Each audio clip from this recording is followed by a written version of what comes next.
शहीद झालेले अधिकारी तसेच जवानांची नावे पुढील प्रमाणे आहेत.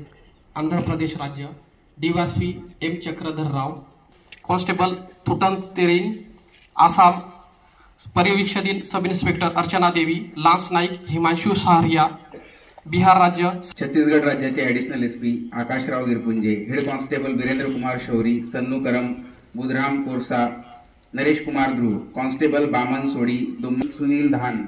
कर्नाटक राज्याचे सब इन्स्पेक्टर महबूब गुड्डीलील, सहायक sub inspector Venkat Chalapathi KN, सहायक reserve sub inspector Girish S, Shyam Prasad. Madhya Pradesh राज्य